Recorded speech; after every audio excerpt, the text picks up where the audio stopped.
تو گورنمنٹ کے پاس شاید بجلی کم بھی ہو جاتی ہے. ہم دیکھتے ہیں کہ فورس لوڈ شیڈنگ. سردیوں میں دیکھیں نا اے سی بند ہو جاتے ہیں, پنکھے بند ہو جاتے ہیں, تو بجلی گورنمنٹ کے پاس زیادہ ہو جاتی ہے. اچھا اب جنریشن تو اتنی ہے جو بن رہی ہے, وہ گرمیوں میں بھی اتنی بن رہی ہے, سردیوں میں بھی اتنی بن رہی ہے. تو پہلی دفعہ ہے گورنمنٹ نے یہ کہا ہے کہ صنعتوں کو اور سب کو, مطلب اگر میں نے پچھلے سال نومبر میں 500 یونٹ استعمال کی ہیں, تو اگر اس سال نومبر میں 500 یونٹ کی بجائے 800 یونٹ استعمال کروں گا, تو اوپر والے جو 300 یونٹ ہیں وہ مجھے سبسڈائز ملیں گے, تاکہ لوگ سردیوں میں زیادہ بجلی استعمال کریں. گرمیوں میں یہ بنیادی طور پہ صنعتوں کے لیے ہے کہ وہ سردیوں میں زیادہ صنعتیں چلائیں, دن رات چلا لیں, اپنی پروڈکشن بڑھا لیں, کام تیز کریں. کیونکہ اکثر ہمارے صنعتوں والے جو ہیں وہ یہ کہتے ہیں کہ جی بجلی کی قیمت بڑی زیادہ ہے نا, تو ہم اس لیے صنعتیں جو ہیں وہ نہیں چلا پا رہے. تو گورنمنٹ نے ان کو 3 ماہ کا ریلیف دیا ہے کہ آپ بجلی سستی ہے, آپ صنعتیں چلا لیں, جتنی زیادہ بجلی استعمال کریں گے اتنی سستی آپ کو ملے گی. پہلے تو ہے نا, جتنی آپ اس سے پہلے پاکستان میں بلنگ ہے کہ جتنی زیادہ استعمال کریں گے اتنی مہنگی ملے گی. جی اب کانسیپٹ بدلا ہے گورنمنٹ نے, اس نے کہا ہے جتنی زیادہ استعمال کریں گے اتنی سستی ملے گی. تو ایک پیراڈائم شفٹ ہے گورنمنٹ کی, اور میں سمجھتا ہوں کہ یہ جو ہمارے منسٹر پار ہیں سردار اویس لغاری, انہوں نے یہ ایک نئی اسکیم متعارف کرائی ہے کہ جی زیادہ بجلی استعمال کریں سردیوں میں, لوگ زیادہ پروڈکشن کریں, زیادہ صنعتیں چلائیں, زیادہ کریں, تاکہ ان کو سستی بجلی ملے اور وائبل ہو جائے.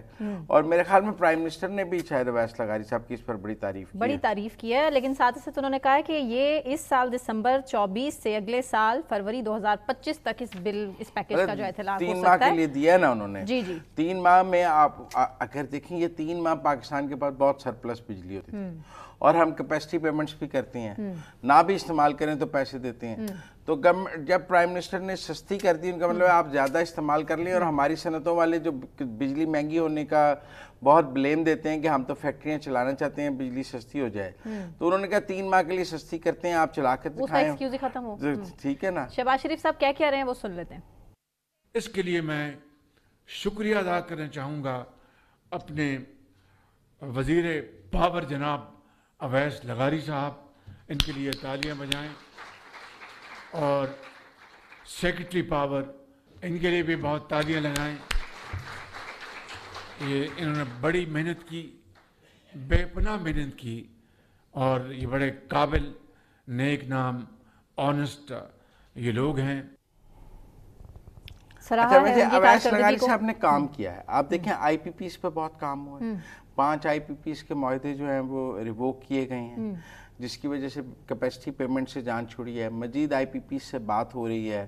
ایون ایک جرمن آئی پی پی کا بھی انہوں نے ریووک کیا, اس پر جرمن گورنمنٹ بھی احتجاج کر رہی ہے. انہوں نے بھی ایس آئی ایف سی کو, عاصم منیر صاحب کو خط لکھا ہے. میں سمجھتا ہوں اویس یہ جو ڈسکوز کے اب بورڈز کے ممبر لگائے گئے ہیں, کوئی پولیٹیکل نہیں لگایا گیا. ہم نے دیکھا ہے کہ جتنی ڈسکوز کے چیئرمین اور بورڈ ممبرز لگائے گئے ہیں وہ میرٹ پہ ٹاپ پروفیشنلز لگائے گئے ہیں. تو اوور آل جو اویس لغاری صاحب نے نا وزارت بجلی کو ایک نئی شکل اور ریفارمز دی ہیں, اس کے نتیجے میں یہ بھی ایک انوویشن ہے کہ جی آپ سردیوں میں بجلی سستی کریں, آپ کے پاس زیادہ ہے تاکہ صنعتیں زیادہ چل سکیں. اور اسی کے ساتھ ساتھ وہ اگلی گرمیوں سے پہلے بجلی سستی بھی کرنا چاہتے ہیں. وہ 10 روپے تک بجلی سستی کرنے کے ایک پلان پہ اویس لغاری کام کر رہے ہیں, اور اگر اگلی گرمیوں تک وہ 10 روپے بجلی سستی کر لیتے ہیں تو یہ کافی بڑا کام ہوگا, کیونکہ ہمارے ہاں تو چیزیں مہنگی ہوتی ہیں. اور سستی کرنے کے لیے تو میں سمجھتا ہوں پرائم منسٹر نے ٹھیک, ون آف دا منسٹرز جو ٹھیک کام کر رہے ہیں ان میں اویس لغاری صاحب ہیں, جو وزارت بجلی کو, کیونکہ بجلی کی قیمت سے لوگ بہت پریشان ہیں. اور اس وقت تو بجلی کی وزارت کوئی لینے کو تیار ہی نہیں تھا, کہ ٹیکنیکلی اتنی مشکل وزارت ہے کہ کوئی بھی لینے کے لیے اس کو پتہ ہے کہ اس کے لیے بڑے مسائل ہیں اور نہ بجلی سستی. اور اویس لغاری نے ایک مشکل وزارت لے کر اس میں تھوڑے عرصے میں پرفارم کیا ہے. انہوں نے آئی پی پیز کے ایشو پر پرفارم کیا ہے, ڈسکوز کے بورڈز کے ایشو پر پرفارم کیا ہے.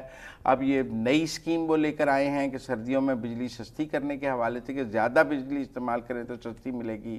اسی طرح وہ ڈفرینٹ انوویشنز لا رہے ہیں تاکہ لوگوں کو بجلی کے حوالے سے جو ان کے مسائل ہیں وہ حل ہو سکے. معیشت کے حوالے سے بھی انہوں نے بات کی, جو مہنگائی 32% پر تھی آج 6.7% پر پہنچ گئی ہے. مہنگائی کم ہوئی ہے, شرح سود کم ہوئی ہے, روپے کی قدر بہتر ہوئی ہے, ریزروز بہتر ہوئے ہیں. معیشت پہ تو کافی کچھ بہتر ہوا ہے. ہم وہ تو سب کو پتہ ہے کہ معاشی طور پہ حکومت جو اب, لیکن آئی ایم ایف اب ایک منی بجٹ کی بھی بات ہو رہی ہے ویسے, کہ وہ اور بھی آ IMF سکتے کی ہیں۔ ٹیم بھی آ رہی ہے. اب دیکھیں اللہ خیر کرے, ہم تنخواہ دار طبقوں کے ساتھ اللہ میاں رحم کرے کیونکہ حالات تو بالکل تنخواہ دار بہت طبقہ زیادہ مزید برے ٹیکس ہیں۔ برداشت نہیں کر سکتا. ایک اچھی خبر بھی ہے پاکستان کے لیے. اچھا, لنڈن کی برونل یونیورسٹی سے ہمارے پاکستان کے حمزہ جودانہ اور احمد راسب جو ہے انہوں نے ون کیا ہے national union of students delegate سے. کا الیکشن بھارت کے 2 جو کینڈیڈیٹس تھے وہ ہار گئے. ہمارے ساتھ ہی ہیں حمزہ حمزہ جودانہ سے ہار گئے اور احمد راسب سے ہار جو گئے. طالب علم ہے برونل یونیورسٹی لنڈن کے, وہ ہمارے ساتھ ہی ہیں. Hamza thank you so much for joining us. Hamza, یہ کیا الیکشن ہے جو آپ نے جیتا ہے جس میں آپ نے انڈین پینل کو شکست دی ہے برونل یونیورسٹی کے national union of students election میں؟ یہ کیا الیکشن ہر سال ہوتا ہے اور پچھلے سال کون جیتا تھا؟ یہ ایوری ایئر الیکشن ہوتا ہے national union of student delegate کا. آواز نہیں آ رہی ہے. اس میں اگر نیشنل یونین آف اسٹوڈنٹس میں آپ نے یونیورسٹی کے اسٹوڈنٹس کو ریپرزینٹ کرنا ہوتا ہے نیشنل لیول کے اوپر. نیشنل لیول کے اوپر ایک کانفرنسز ہوتی ہیں جدھر ہر یونیورسٹیز کے اسٹوڈنٹس آتے ہیں 5 گروپس کے ساتھ, اور وہاں پہ کوئی مسئلے مسائل یا کوئی لا پاس کرنا ہو یونیورسٹی سے ریلیٹڈ تو آپ اس کانفرنس میں اس لا کو پاس کرتے ہیں یا امینڈ کرتے ہیں. تو یہ ہر سال یہ الیکشن آٹم الیکشن کے نام سے ہر یونیورسٹیز میں ہوتا ہے. کتنے اسٹوڈنٹس ہیں جنہوں نے ووٹ ڈالا ہے؟ جو مجھے ووٹ پڑے ہیں وہ ہیں 221 ووٹس, اور جو سیکنڈ پوزیشن سے جیتے ہیں ان کو پڑے ہیں 213 ووٹس. اور انڈینز کو کتنے ووٹ پڑے ہیں؟ انڈین جو تھرڈ پوزیشن پہ آئے ہیں ان کو اراؤنڈ 180-190 ووٹس پڑے ہیں, اور جو فورتھ پوزیشن پہ آئے ہیں ان کو اراؤنڈ 100 پڑے ہیں. پر یوزلی تو کہتے ہیں وہاں پہ انڈینز یہ الیکشن زیادہ جیتتے ہیں پاکستانیوں کی نسبت. جی ایسے ہی انڈینز کی اس یونیورسٹی میں میجورٹی ہے زیادہ, لیکن اس بار کافی ہماری پوزیشن اچھی تھی, ہم نے ورک زیادہ کیا تھا, محنت زیادہ کی تھی. ہم نے اصل میں برٹش کمیونٹی کو زیادہ اٹریکٹ کیا تھا اپنی طرف تاکہ جو انڈین کمیونٹی ہے اس کو شکست دے سکیں. یہاں پہ یونیورسٹیز میں دیسی کمیونٹیز جو ایشین کمیونٹیز ہیں وہ الیکشنوں میں زیادہ انٹرسٹ کرتی ہیں, جو برٹش کمیونٹیز ہیں ان کو کوئی انٹرسٹ نہیں ہے. تو اس سال ہماری کوشش یہی رہی ہے کہ ہم برٹش کمیونٹی کو اٹریکٹ کریں تاکہ میجورٹی کو شکست دے سکیں.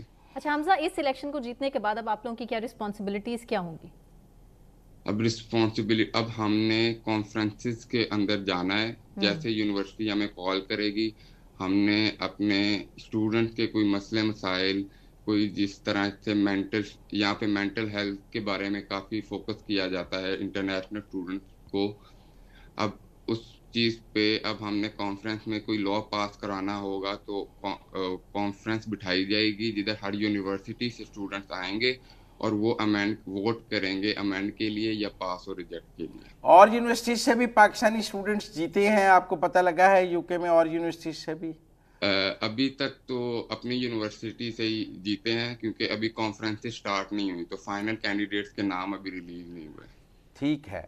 تو حمزہ آپ گڈ لک ٹو یو, آپ نے پاکستان کا نام روشن کیا ہے ہماری پوری ٹیم کی طرف سے. Thank you. اور آپ نے وہاں پہ اور وی وش یو گڈ لک کہ آپ ایک پازیٹیو رول ادا کریں اور پاکستان کا نام روشن کریں. آپ امبیسڈر ہیں پاکستان کی اس یونیورسٹی میں, اور آپ کو بہرحال آپ کو پاکستانی کے طور پر ہی وہاں دیکھا جاتا ہے.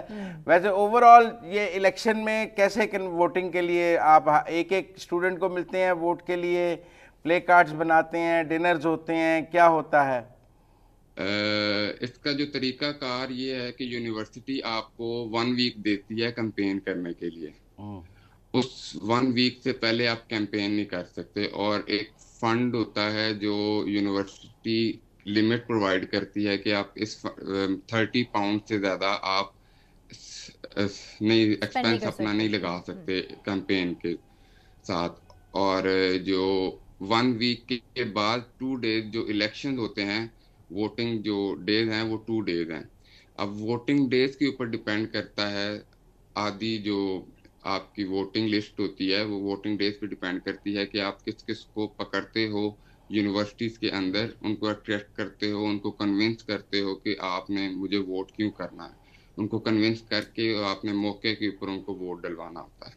ویری گڈ حمزہ, کنگریچولیشن ونس اگین, موٹیویشن ہے آپ, انسپریشن ہے ہمارے ینگسٹرز کی, ہمارے یوتھ کی, کنگریچولیشن ونس اگین.